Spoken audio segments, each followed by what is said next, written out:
안녕하세요 여러분, 캠블리의 이승입니다.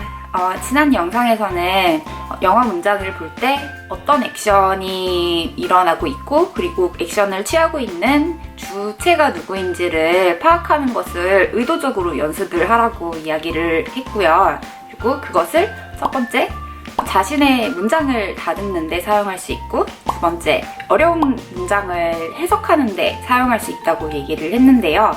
오늘도 이어서 좋은 문장을 만드는 원칙에 대해 설명을 이어가도록 하겠습니다. 왜 영어는 블락사키라고 그랬잖아요.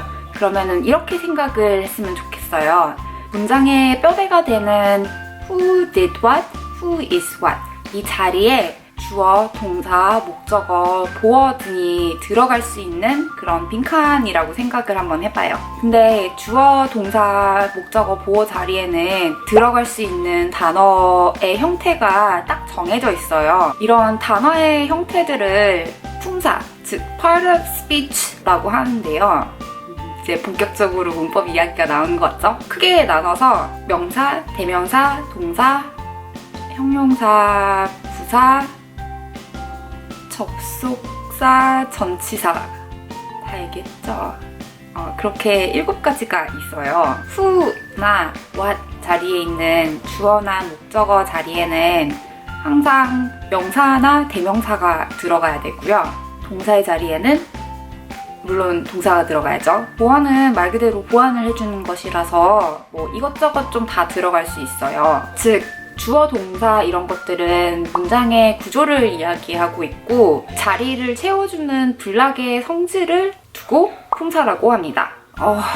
명사, 대명사 되게 골치 아프긴 한데 딱 한 번만 짚고 넘어갔으면 합니다. 이게 명사는 이런 것이다, 대명사는 이런 것이다, 동사의 시제다 뭐 이런 것을 이야기하려는 것이 아니라 어떤 명사가 좋은 명사인지, 동사를 쓸 때는 어떤 것 주의를 해야 되는지 그런 것들을 보기 위해 가지고 이렇게 한번 짚고 넘어가려는 거니까 그런 관점에서 봐주셨으면 해요. 명사는 말 그대로 이름을 뜻해요. 사람, 장소, 물건, 어떤 아이디어, 많은 종류의 명사들이 있기는 한데 어떤 명사가 좋은 명사일까요? 구구절절히 설명을 할 수도 있지만 그것 대신에 한 단어를 콕 집어가지고 많은 의미를 전달을 할 수 있다면은 그것이 좋은 명사라고 할 수가 있어요.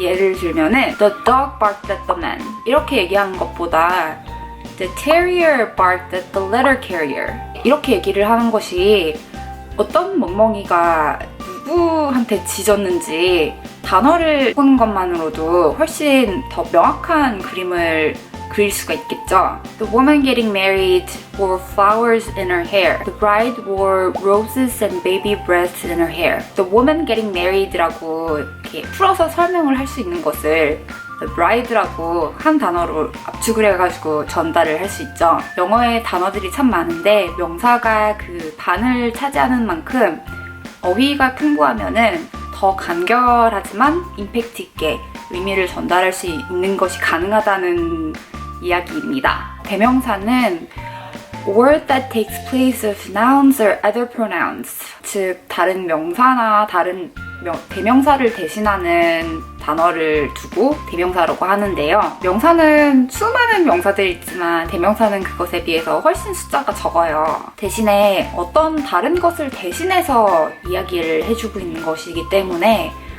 그것이 어떤 것을 대신하는 것인지 명확하게 해줘야 될 필요가 있습니다. 특히 한국어에서는 주어를 떨어뜨리거나 그것이 없이 두루뭉술하게 이야기를 하더라도 잘 알아듣는 편이거든요. 근데 영어는 문장 구조상 그렇지가 않아요. 그래서 대명사에서 이 부분에서 굉장히 좀 간과하고 넘어가는 부분이 없지 않아 있는 것 같아요. The reporters took the interns to the newsroom shortly after they left them alone to do something. 여기서 they가 기자들을 말하는 것일까요? 인턴을 말하는 것일까요? 좀 한국어에서는 그녀 이렇게 이야기를 하지 않기 때문에 두루뭉술하게 넘어가는 것이 쉽거든요. 그래서 대명사를 사용할 때는 항상 이것이 어떤 것을 대신 이야기를 하고 있는 것인지 확실하게 할 것. 동사는 words that express action or state of being.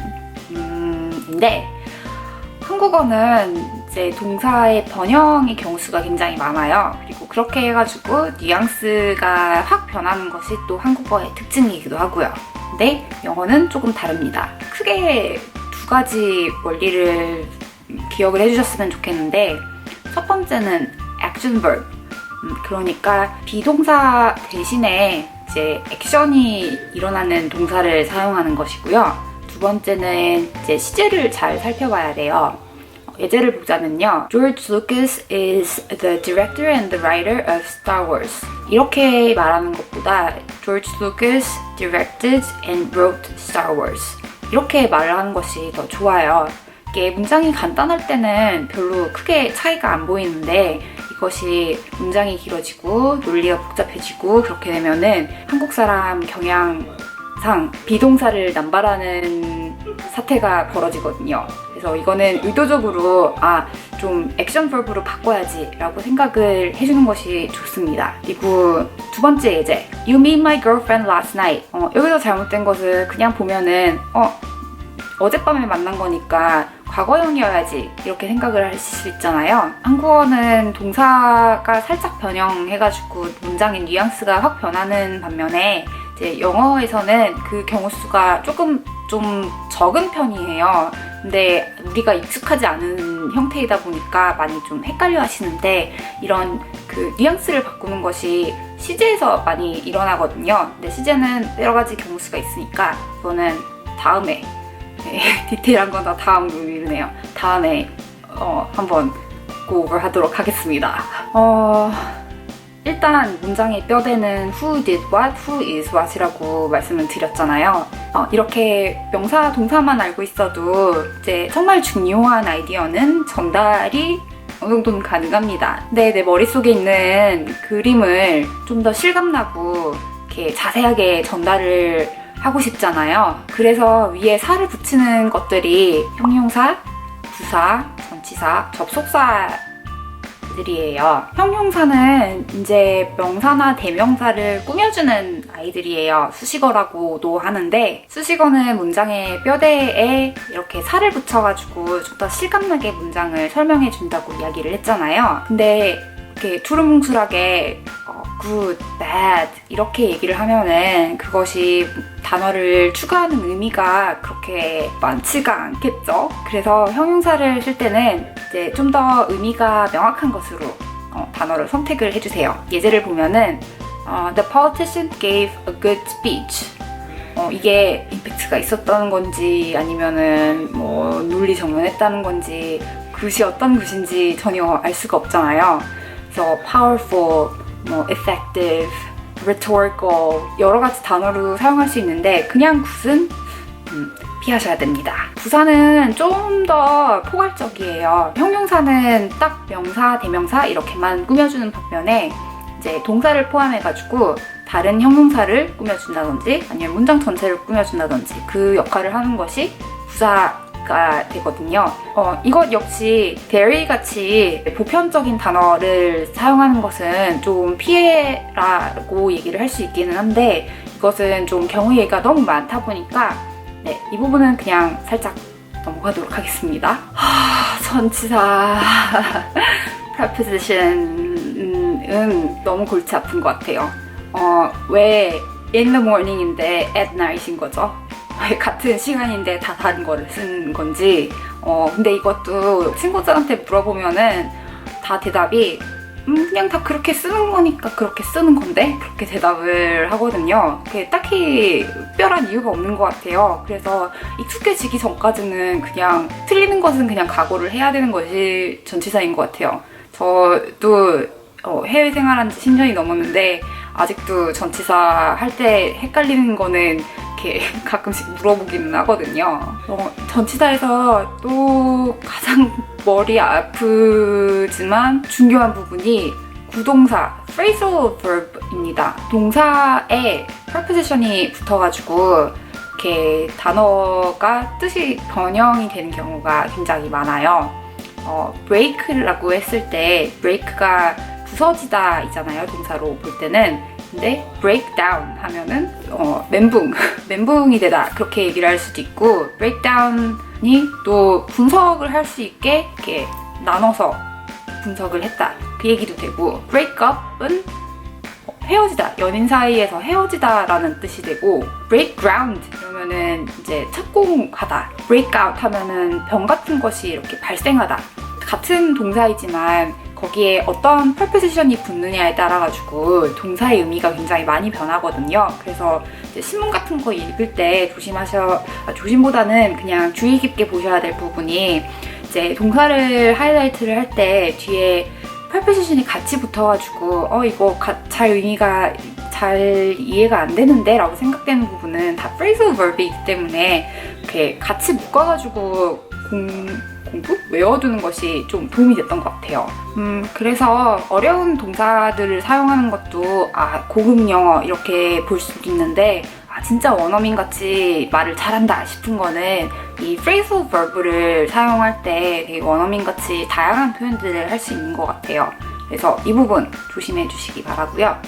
그리고 마지막 접속사 conjunction이라고 하는데 문장과 문장 아니면 문장과 절 여러 가지 형태가 있는데 규칙이 생각보다 간단하거든요. 근데 이거를 잘 몰랐었어요. 그래서 이거는 다음번에 문장 합치고 늘리는 영상에서 다시 한번 훑어가도록 하겠습니다. 오늘 이제 part of speech를 훑어봤는데요. 정리를 하자면은 우리가 품사라고 하는 것은 단어 블락의 성질을 이야기하는 것이다. 단어 블락의 성질이 다 다른 만큼 좋은 단어 선택의 기준이 다 달라지겠죠? 명사 같은 경우에는 뜻이 한 단어에 더 명확하게 들어가 있을수록 더 좋은 명사이고요. 대명사는 명사를 대신하는 것인 만큼 어떤 것을 대신하는 건지 명확하게 해둘 것. 동사는 두 가지.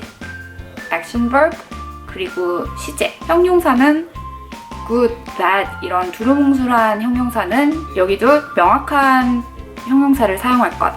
부사도 마찬가지. 전치사, preposition은 익숙해지는 것 외에는 방법이 없으니 실수하는 것은 그냥 포기를 하시고 구동사에 조금 더 신경을 써주시길. 접속사는 다음 시간에 마지막으로 왜 미국에서 시험 볼 때 SAT나 GRE 이런 것들 볼 때 그러니까 단어의 비중이 굉장히 많잖아요. 근데 이것이 IQ 테스트를 하려는 것보다 이제 고급 영어일수록 그만큼 많은 어휘가 있어야지 더 복잡한 이야기들을 이렇게 더 효과적으로 설명을 할 수 있어가지고 그래요. 그래서 그만큼 higher education에서는 어휘를 강조를 하는 것이죠. 그럼 위에 단어 블락의 성질을 꼭 명심해 주시고 다음 영상에서는 문장을 만드는 연습을 해보도록 하겠습니다. 질문이 있거나 코멘트가 있으시면은 댓글로 남겨주시고요. 그럼 다음 영상에서 저는 또 인사를 드리도록 할게요. 안녕.